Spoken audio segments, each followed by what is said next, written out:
Hey guys, in this video I'm going to go over pixel conditioning best practices for meta ads for high ticket lead gen funnels specifically. And so this is for you if you have a high ticket offer, a service or coaching or consulting offer of some sort that you're selling over Zoom calls or over sales calls with a sales team, and you're driving people to either a VSL call funnel or an application funnel where you're driving traffic from meta ads to a page where they're going to essentially fill out an application and then schedule a call. Okay, there's basically three ways to do pixel conditioning that I'm going to go over in this video. But first I want to go over like the fundamentals real quick on why pixel conditioning is important and basically what it means. And so the first thing to know is basically, if you've been running ads for a long time, not all leads and not all book calls are created equal. We want to optimize our ads and our decision making as well around who's a qualified or higher quality application or a higher quality booked call. And we also, if we can, we want to send that data back to the Meta ad account to have it train itself, the campaigns train itself, and the ad account as a whole training itself based on who's actually a qualified application or a qualified book call, not just anyone. And there's a spectrum in terms of how specifically you can do this or how nonchalantly you could do this. But essentially, the reason why pixel conditioning is so important is because the ad account is kind of like a person. You feed it information, and each campaign is kind of like a person, right? I like to use an analogy like training a sales rep that you hire, right? Pixel conditioning is basically like the positive and negative reinforcement that you give that sales rep when you hire them, which then causes them to behave a certain way, right? So if they make a bunch of money in the first month through follow-ups and you reward that behavior, with maybe an extra bonus or something, right? They're gonna believe that follow-up is just something that they should do, and then they're gonna do that good action. Same thing with the ad account. Same thing with the campaigns, right? If we just send back all of the applications as results in the results column here, right, in your ad account, then guess what? Your Meta's just going to send you more of the types of people that are coming through. But if we're more specific in terms of the information that we send back to these campaigns and send back to this results column here, the ad account is going to be more specific around what types of people actually, it's going to bias the spend towards, right? And the whole thing that we're trying to do here with pixel conditioning is it's the biggest thing you want to do is you want to do your very best to make sure that the wrong types of leads and the wrong types of leads who booked a call do not get sent back to the Facebook pixel or the Meta pixel. Because, for example, if you have 3 people come through your funnel and they are marked as a submit application and they hit this results column right here, who are not the right type of person, they have the wrong types of beliefs, they have the wrong problem in their business, or instead of having a weight loss problem, they have either they don't really have a problem, or they're just looking for a job or something like that. They have the wrong problem, or they have the wrong interest, psychology. Then guess what? More people like that are about to come through your funnel. I guarantee you that, because Meta sees this results column as results. We're getting so-and-so result. And so Meta is going to go try to find more people and show your ads to more people that are like those people. That's why you see certain people of a certain race or certain mindsets come through in waves. That's why you see waves of types of people come through. It's because Meta's going, oh, I found good results. I got a good result, right? I'm going to go find more people like that, right? And so that's why pixel conditioning is very important. We want to do the opposite of that. We want to train Meta just around the more ideal people, if that makes sense. Okay. Now, there's 3 different ways to do this. I'm going to keep this fairly concise. Method number 1 is using conditional logic with your Typeform or your Go High Level or JotForm applications. Conditional logic means if they answer this question this way, at the end of the application, they are going to go to this page. If they answer this question this way, in a multiple choice question, they answer this answer, they're going to go to this page. Or if they answer any of these incorrect answers on any of the questions that we ask in our application that are multiple choice, for example, then they're going to go to this page or this page or this page. So, for example, if you only work with people who are doing at least, $500,000 a year in their business or higher, then you're best off only sending the people that say in a multiple choice answer, we are doing at least $500,000 a year in revenue, right? You want those people to go to the schedule page where they're going to book a call with your closers, and only on that page will there be the pixel event for submit application on the schedule page. I'll show you an example of this. Okay, like for example, you can do this for your what's called the schedule event that gets sent back to the pixel, right? Because you can optimize campaigns for scheduled calls. You can also optimize campaigns for submit application. Both can work very well. You can test both, right? But essentially, in this case, this is the call confirmation page, right? And so if I am optimizing our campaigns for schedule, well then guess what? The only people that should be able to schedule a call and hit this page to hit this schedule pixel event right here on the right side of my screen are people who were qualified applications.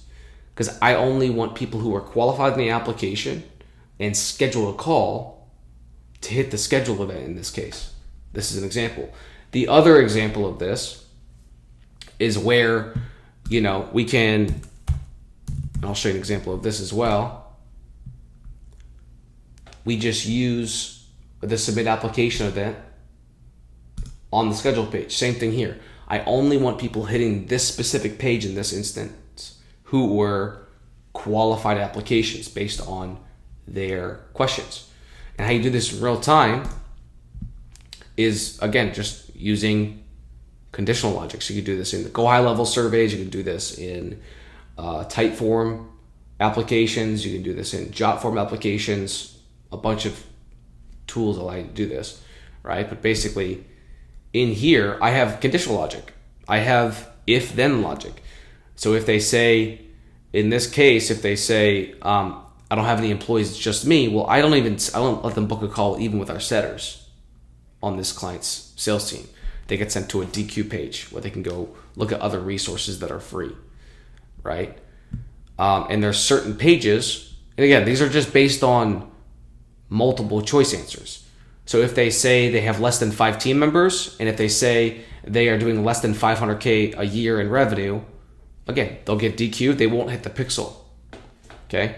But if they have more than 5 team members, for example, and if they say that they have more than at least 5 team members on their staff, in this case, and if they have at least $500K in revenue per year, then I will let them hit the submit application pixel event that I just showed you. Okay? And it's that simple, right? Some accounts, some funnels are going to be a little bit more complicated. Like this was a little bit more complicated because I had to be a little bit more strategic about how we actually choose who to hit the pixel event for submit application. In some other cases that are, more simple funnels, or if you're newer, just keep it simple, right? Maybe you only disqualify them and make sure they don't hit the pixel if they answer one question incorrectly, or if they answer 2 multiple choice questions incorrectly.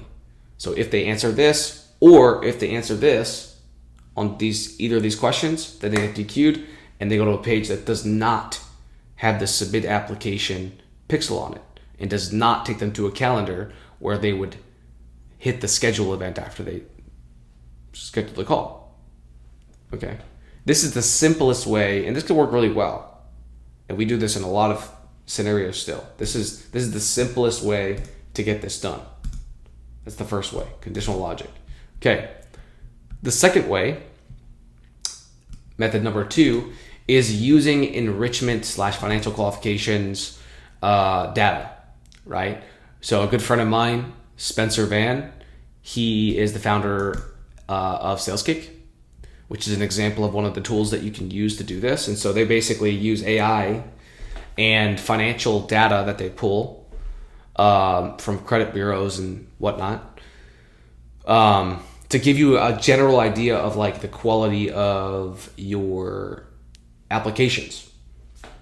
And so this is another way that you can do it where, for example, on one of the accounts that we're running, we actually use the scoring from SalesKick to decide whether or not to send the schedule event back to Meta, the submit application event and the schedule event. And so, and the account that we're doing that on is a BizOp offer, a business opportunity offer. So we sell to a lot of broke people and people that are close to being broke, because a lot of people that buy BizOp offers are on the lower end of financial, ability, generally speaking. And so the pixel conditioning is even more important for offers like that. Like those broad offers, like make money online offers or business opportunity offers, or, very broad offers like health offers, parenting offers, stuff like that. There's a lot of rich people, but there's especially a lot of broke people. And so pixel conditioning is even more important when you go out into those broader and bigger TAM markets when you sell high ticket. And so essentially you can see here we're using Conversions API in Zapier. You can use Conversions API in Go High Level as well to trigger Conversions API. If you don't know what that is, just Google it. You can also do that in Zapier, like you see here. And so this step down here, we have a filter. So if they pass a certain SalesKick filter in terms of a grading criteria that SalesKick gives it, the specific lead or the specific booked call, if they pass if they have over a certain grade, we send the schedule event back to Meta. And so basically, similar to this account that you see here, Meta's only learning based on scheduled calls that made through the application, the qualifications in the application, and then booked a call, and then also, by the way, scored over a certain score through the SalesKick grading. So that's method number 2, enrichment/financial qualification with financial data combined with the Conversions API. Method number 3 is a manual CRM qualification trigger plus the Conversions API. So the Conversions API is the same thing. You're essentially using the Conversions API to send back the data for that contact if you decide to. But the difference with this method is, instead of using a financial grading tool like SalesKick, in an application grading tool like SalesKick, in this case you're relying on someone on your team or your sales team to basically tag someone in your CRM as qualified. And so the simplest way to understand this is, like, if you use Go High Level or Close.com or HubSpot or whatever, you can just set up a tag or a field that if you fill it, like for example, SQL, sales qualified lead, right? You and your team can set it up where if a tag is added for SQL, otherwise known as sales qualified lead, that can trigger an automation that triggers that Conversions API step, like this one right here, to get sent back. as a submit application, for example. Or you could also do it for a scheduled call. But if you're going to do that, I would recommend using submit application so that you can have additional data, because not all the applications that are good people that are qualified are going to get a call booked. But you could do either one. You could test both. And so essentially, again, sales teams trained. Okay, if this is someone who represents our ICP as a good qualified person that we believe is in pocket, doesn't matter if we close them or not. Even if they no-show, if this person is a qualified person who is the type of person that we can help, then tag them in the CRM with SQL, for example, or whatever you want to call the tag. I don't care what you call the tag. And then that triggers automation to send that submit application event or that schedule event back to Meta to go into that results column, just like the other two methods, right? The benefit of this is it's not based on a machine. It's based on you actually being able to like talk to the person and be like, is this person like a quality person or not? Is this like, because not every application is created equal. Some people look qualified on paper, but can turn out to be lower quality people that are not really motivated people or not really in pocket for your ICP, your ideal client profile, and the people that you actually help. Now, the downside of this, right? The downside of the stricter pixel conditioning is that you have to be careful not to be too strict. You don't want to be too strict, because if you're too strict, then Meta will be starved of data and will have a harder time optimizing and getting consistent results, and we'll have a harder time staying in pocket. Because if you have 3 days that go by and your sales team hasn't tagged any SQLs and you're spending $1,000 a day or $2,000, like the campaigns are going to think, oh shit, we're not getting leads, because all I can see is the feedback. All I can see is the feedback and signal that you're sending back for the SQLs, the qualified apps, right? And so if you do this method number 3, you got to make sure that your sales team is on top of it. You want that for the people that are qualified, you want that tag to be added fast, because if there's if you guys wait until 3 days later to mark that contact as a submit application, as a SQL to trigger that back, well, guess what? Meta's going to have a much harder time getting you consistent results if it takes that long for a result to occur and for that signal to get sent back to the results column. Okay. So anyway, those are the 3 methods. I can also give you guys this doc that I prompted ChatGPT to write up for me for this, and you guys can go through this and save this and give it to your team so that you guys can go ahead and actually implement this. And there's a few other points on here that I didn't say verbally to just go through this doc, and I'll link this under this video for you guys. So hope this was helpful. If you guys have any questions, you can reach out to me. The most reliable way to reach out to me is on Instagram. You can reach out to my team if for whatever reason you have access to my team. If not, you can reach out to me on Instagram at the Nick Mullen. I'll also tag my Instagram below this video if you have any clarifying questions. So hope this was helpful, and we'll talk soon.